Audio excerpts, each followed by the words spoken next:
नमस्कार दोस्तों, ocean civil service में आप लोगों का स्वागत है। आज हम लोगों का जो है जाग्रफी में देख रहे हैं। चैप्टर नंबर 4 है। चैप्टर नंबर 4 में है जल संसाधन एवं सिंचाई। तो इसको आगे हम लोग पढ़ते हैं। इसमें है कि पृथ्वी के लगभग कितने प्रतिशत भूभाग पर जल का विस्तार है? तो 71%। भारत में प्रति व्यक्ति उपलब्ध एवं उपयोग योग्य जो है जल दिए गया है। तो इसमें वर्ष दिया गया है, जनसंख्या मिलियन में है, उपयोग योग्य जल दिया गया है, उपलब्ध जल दिया गया है। वर्ष 1991 में जनसंख्या जो मिलियन थी 850 मिलियन, उपयोग योग्य जल जो है 1290 और उपलब्ध जल जो था 2830। 2001 में 1030 मिलियन, उपयोग योग्य जो जल की उपलब्धता थी 1055, यानी कि जो जिसको हम उपयोग कर सकते थे। इसके बाद उपलब्ध जल जो था 2316 था। 2011 में 1210 मिलियन जनसंख्या, योग्य जल 910, उपलब्ध जल 1970। 2025 में 1350 से 1400 मिलियन जनसंख्या, योग्य जल जो 780, उपलब्ध जल 1700।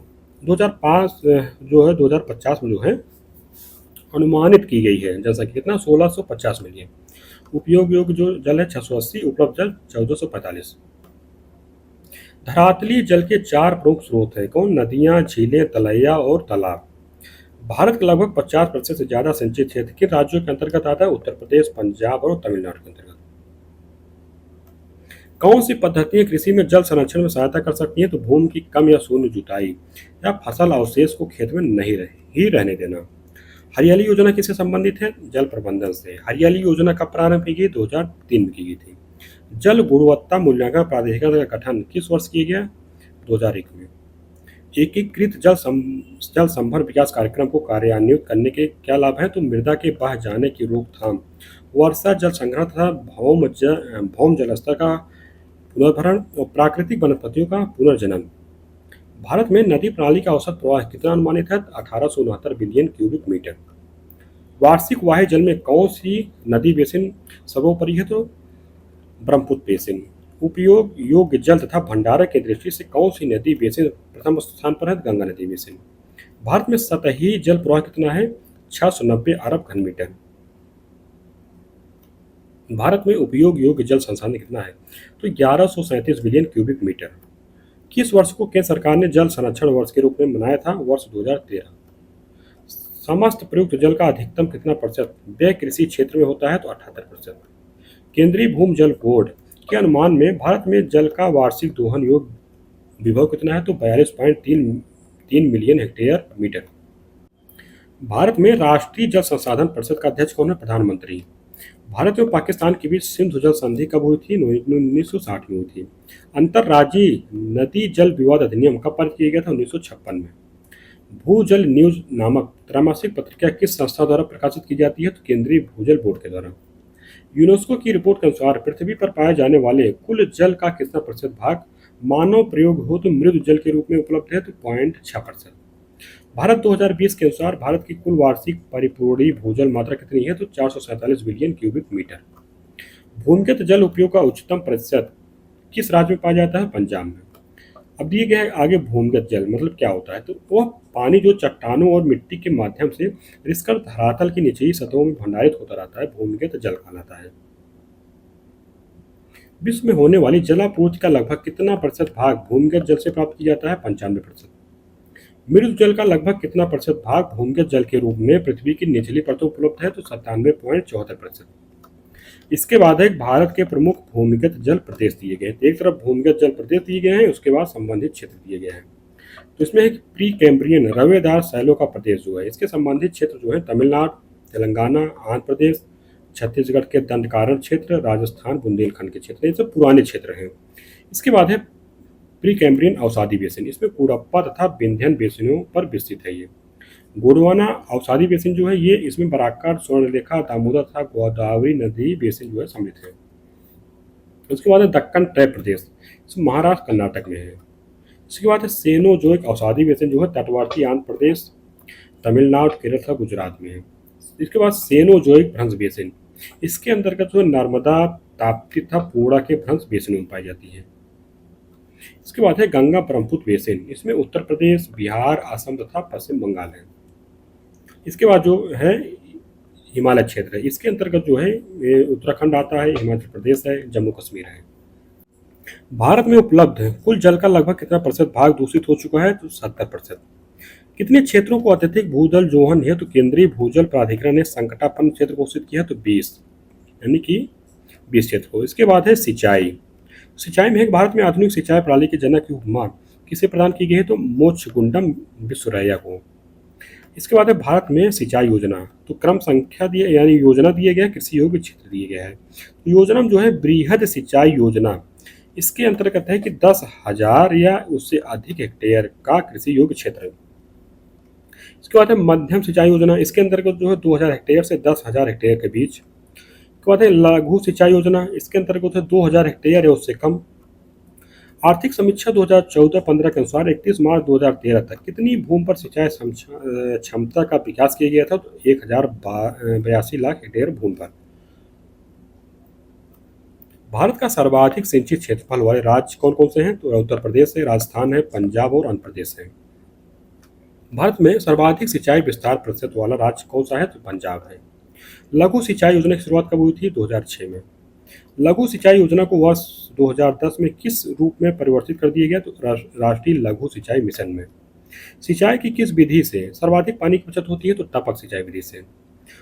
कुल क्षेत्रफल के प्रतिशत की दृष्टि से सर्वाधिक सिंचित राज्य क्रमशः कौन कौन से हैं? तो पंजाब है, हरियाणा है, उत्तर प्रदेश है, पश्चिम बंगाल व तमिलनाडु है। तो सृजित सिंचित सिंचन संभाव्यता की दृष्टि से शीर्ष 4 राज्य कौन से हैं? प्रथम है उत्तर प्रदेश, इसमें जो है लगभग 25 मिलियन हेक्टेयर। द्वितीय पे Bihar 7 million hectare, Andhra Pradesh 6.28 million hectare.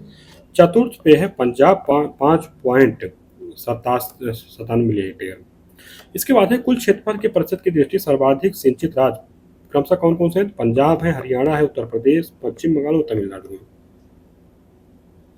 इसके बाद है कि भारत में किस राज्य में प्रतिशत की दृष्टि सबसे कम सिंचित क्षेत्र पाया जाता है? असम में 5.54%।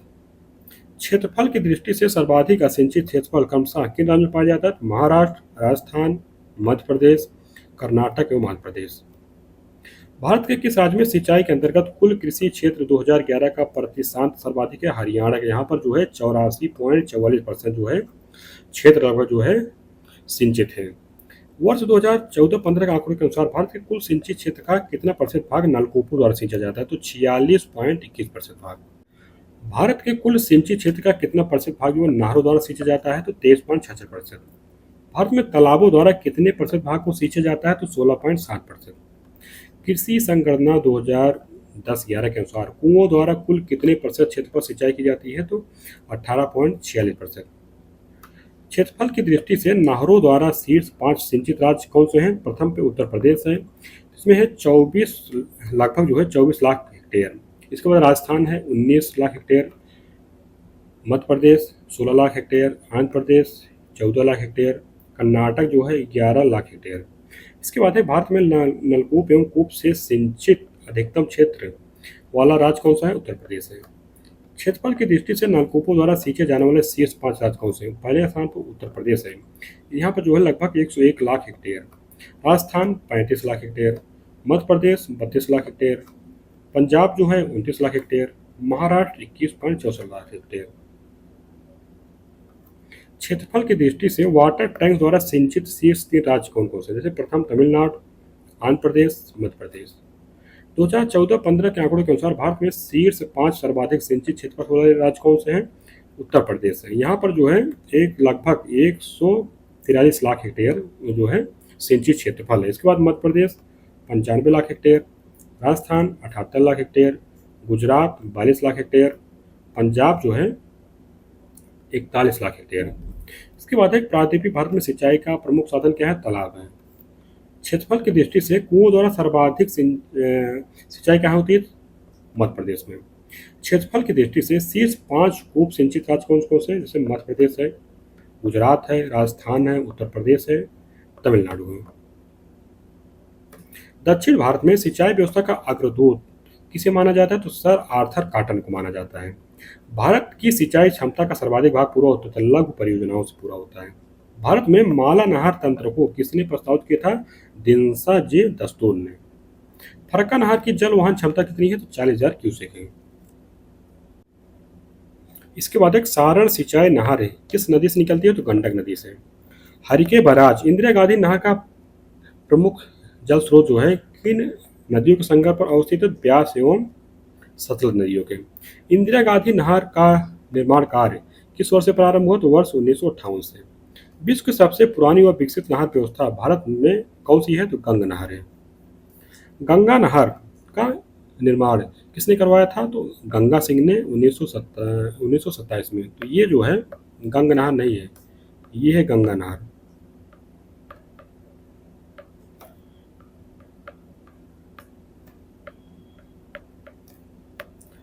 आगे दिए गए कि निचली गंगा नहर का उद्गम स्थल किस क्षेत्र से? नरौरा बुलंदशहर से है। इंदिरा गांधी नहर परियोजना की नींव किसके द्वारा रखी गई थी? तो गोविंद बल्लभ पंत द्वारा 30 मार्च 1958 को। बिहार के क्षेत्र में सिंचाई किस नहर से होती है? तो त्रिवेणी नहर से। यहाँ दिए गए भारत की नहरें दी गई है, तो उसमें राज्य दिए गए हैं, नहरें दी गई, स्रोत दिए गए हैं। तो उत्तर प्रदेश और उत्तराखंड की जो नहरें हैं, आगरा नहर, इसका जो स्रोत है यमुना नदी है। ऊपरी गंगा नहर का जो स्रोत है गंगा नदी जो है हरिद्वार के समीप। निचली गंगा नदी जो है नरौरा के समीप। शारदा नहर का शारदा नदी, बेतो नहर का बेतो नदी। इसके बाद बिहार में है, बिहार में त्रिवेणी नगर का गंडक नदी, पूर्वी सोन नहर का सोन नदी, पश्चिमी सोन नहर का सोन नदी, तिरहुत नहर था सारण नहर का गंडक नदी। इसके बाद महाराष्ट्र में मूठा नहर का मूठा नदी, मूला परियोजना का मूला नदी, बीर परियोजना का नीरा नदी, गोदावरी नहर का गोदावरी नदी बेल झील के पास। भंडारदरा बांध की नहरें जो है प्रवरा नदी पश्चिमी घाट में। इसके बाद राजस्थान की इंदिरा नहर जो है सतलज एवं ब्यास नदियों के संगम पर। पार्वती परियोजना पार्वती नदी, बांकली बांध सुकरी नदी, और बीकानेर नहर जो है सतलुज नदी। इसके बाद जो है पंजाब की नहर है, भाखड़ा नहर सतलज नदी, पूर्वी नहर रावी नदी, विश्व दोआब नहर सतलज नदी, सरहिंद नहर सतलज नदी, ऊपरी बारी दोआब नहर रावी नदी, सरहिंद नहर जो है सतलज नदी। इसके बाद आंध्र प्रदेश में है कृष्णा सिंचाई योजना की नहरें जो है कृष्णा नदी पर बनी है। राम सागर परियोजना जो है गोदावरी नदी, कृष्णा पेन्नार परियोजना कृष्णा तथा पेन्नार नदी, गोदावरी डेल्टा की नहरें जो हैं गौतमी गोदावरी तथा विशिष्ट गोदावरी, तुंगभद्रा परियोजना तुंगभद्रा नदी में। इसके बाद केरल में जो है वलायर यलासल की नहरें जो है कोराय नदी पर हैं, मालम पुझा बांध मालम पुझा नदी पर है, मंगलम परियोजना चिरकुना पुझा नदी पर है। इसके बाद है तमिलनाडु में जो है निचली भवानी नहर, ये भवानी नदी जो है कावेरी की सहायक नदी है। कावेरी डेल्टा नहर जो है ये है कावेरी डेल्टा नहर मेट्रो परियोजना, कोल्लीडम नदी की सहायक नदी जो है कावेरी नदी पर। इसके बाद है पश्चिम बंगाल जो एडन नहर जो है दामोदर नदी से निकाली गई है। दुर्गापुर नहर जो है दामोदर नदी दुर्गापुर से। मिदनापुर नहर जो है कांगस बाती नदी से। तिलपाड़ा बांध की नहरें जो हैं मयूराक्षी नदी से निकाली गई हैं। इसके बाद है पश्चिमी यमुना नहर का निर्माण किसने करवाया था? फिरोज शाह तुगलक ने। खातिमा शक्ति केंद्र किस नहर पर स्थापित है? शारदा नहर पर। अलम पट्टी बांध किस नदी पर है? तो कृष्णा नदी पर। ड्रिप सिंचाई विधि की खोज किस देश से मानी जाती है? इजराइल से। त्वरित सिंचाई लाभ कार्यक्रम में AIBP का कब आरंभ किया गया था? 1996-97 में। कमान क्षेत्र विकास कार्यक्रम कब आरंभ किया गया था? तो 1974 से 1975। ड्रिप सिंचाई पद्धति के प्रयोग के प्रमुख लाभ कौन कौन से हैं? तो खरपतवार में कमी, मृदा अपरदन में कमी, उर्वरक क्षमता में वृद्धि, पौध के आकार एवं उत्पादकता में वृद्धि। जीवन रक्षक अथवा बचाव सिंचाई इंगित करता है तो PWP सिंचाई के। इसके बाद है फर्टिगेशन, तो इस विधि के माध्यम से जल के साथ उर्वरकों को भी मिलाकर सिंचाई की जाती है। फर्टिगेशन सिंचाई की आधुनिक खोज इजराइल से हुई। इसके बाद है रेनगन तकनीक, इसमें इस तकनीक से कम पानी से अधिक क्षेत्रफल को सींचा जा सकता है। रेनगन तकनीक के द्वारा 20 से 60 मीटर की दूरी तक प्राकृतिक बरसात की तरह सिंचाई की जाती है। इस तरह हम लोगों का जो चैप्टर है जल संसाधन का वो समाप्त होता है। ठीक है, आप लोग इसको देखिए और रिवीजन करिए।